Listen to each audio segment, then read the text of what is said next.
So I want to get into a section that we do each week on Serial with Dr. G called Myths versus Facts. So here's how it works. I say a statement. I call on one of my awesome panelists.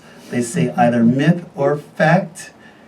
It's their opinion, but it's always truthful at the end of the day. But at the end of the day, no, seriously, we want people to get the right information from the right resources. It's about setting the truth and about setting the right words, the right approaches out there for people to have the right information at the right time to make the health decisions that they need to make for their family and their loved ones. So here's a statement. I'm going to say this statement, and then Dr. Ozgen, get the first one. You'll say myth or fact, and then give us why. It'll be kind of a little rapid fire like that, and we'll go from there. We'll have a nice back and forth section. So here we go. Myth versus facts, battling childhood obesity. Here we go. Dr. Ozgen. Statement. Screening for childhood obesity should be done at routine primary care office visits, and appropriate treatment strategies should be implemented. Myth or fact? Oh boy, of course it should be done. Please explain. So you got to say fact. I would say it's fact. Okay, and please explain. Well, every time the child comes in, you check their height, you check their weight, check their BMI. It's a vital sign. Their weight is a vital sign. We think about blood pressure, heart rate is a vital sign. Their weight is a vital sign, and you cannot check it often enough. Excellent. Thank you. Here we go. Lisa, here's a statement. Myth or fact? Childhood obesity affects children of all races and socioeconomic levels. Myth or fact? Fact. Please explain. I see,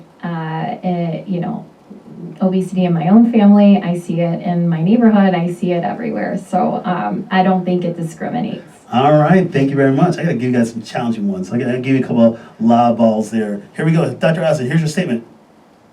Most likely, your child's excess weight is associated with poor eating and activity habits. I will say fact, Okay. with a little asterisk. Next one? Okay, please explain. Well, again, yes, it is eating. Yes, it is activity. There's some genetics. There's socioeconomic factors. There's depression. There's anxiety. There's a lot of other things, but those two things that you alluded to are very important. All right, here we go. Lisa, here's a statement. Quote, because my child is heavy, he actually needs to eat more food to stay healthy. That is a myth, because we know that when a child becomes obese, it's actually they're actually in a state of being malnourished. Okay. So they are actually overfed but undernourished. Thank you for clarifying that. Thank you very much. I agree with you 100% on that one. Here's a statement, Dr. Ozgen. Here we go. As a parent, there's not much I can do to help my child with obesity. Myth. Please explain. We are parents. We teach them right from wrong. We teach them about bullying. We teach them about drugs. We teach them about alcohol. We teach them about sex. We teach them about food. It is utmost important that we teach them, because what we teach them now is going to affect them in their adult life. Excellent. Thank you. Here we go. Lisa, here's a statement. Myth or fact? Childhood obesity isn't really a problem until the elementary school years. That is a big myth. Please explain. Well, we know that, again, going back to what I said earlier, this can begin in utero. And actually, children who have obese parents, I think I read for a mom, 4 times the likelihood of being obese as a child, and then even dad contributes. So, 2 times more likely. So. Excellent. And I read a stat, I believe it was off the CDC, where they said greater than 20%, so 1 in 5 kids between the age of 2 and 5 years old are considered overweight or obese. Here we go, Dr. Ozgen. Here's a statement. Parents tend to underestimate their child's weight. I would say that's true. All right, that's a fact. Please explain.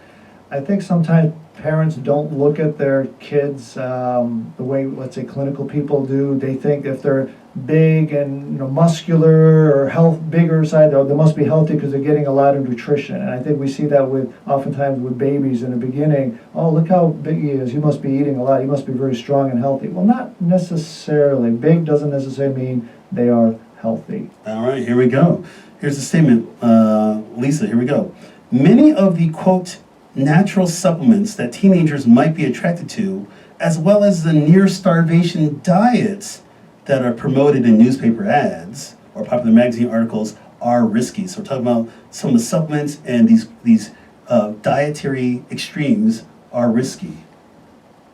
I would say fact. All right, please explain. It depends on what you're referring to, but really the only way to have a healthy life is to create a healthy lifestyle Thank you. with all those things I've spoken about. Yeah, I agree wholeheartedly. There's not a one magic pill out there, a sup that's out there. Sorry for you out in the supplement worlds. There's not a pill out there that'll help your child in their obesity just like that. Dr. Ozgen mentioned earlier in the show, it's not like a snap of the finger. We have to have systems in place to continue to forge ahead in reducing childhood obesity. Let's do a couple more of this. We still got a little bit of time. Here we go. Dr. Ozgen, I like this one. All right. Here's the words. My child may seem overweight according to the growth charts, but our entire family is big boned. So I don't think he has a weight problem at all. That's a myth. Please explain. Again, big bone doesn't necessarily, I don't think there's really a term big bone. Sure, they might have a large body structure, but if they're heavy, they're heavy. If somebody's muscular, okay, perhaps they don't have as much fat on board, so perhaps that could be healthier. Let's say an athlete, for example, but if they're big bone, I think that's really something that the parents use to kind of accept that their child is overweight. All right, and here's the last one. I'll do this one for you, Lisa. This is getting to some habits that kids may do when we're talking about weight. But here's the statement. Purging or laxative use is an effective way to lose weight. Myth. Please explain. Neither of these are a good way to lose weight. It could complicate things, lead to, nutrient deficiencies, electrolyte deficiencies. It's just not safe. I agree. Thank you very much. And yes, don't do that kind of stuff. If you have any concerns about your dietary approaches, talk with your clinician. They can get you set up with the right resources. So there you guys got a habit, myths versus facts. All right, so we got about 5 minutes.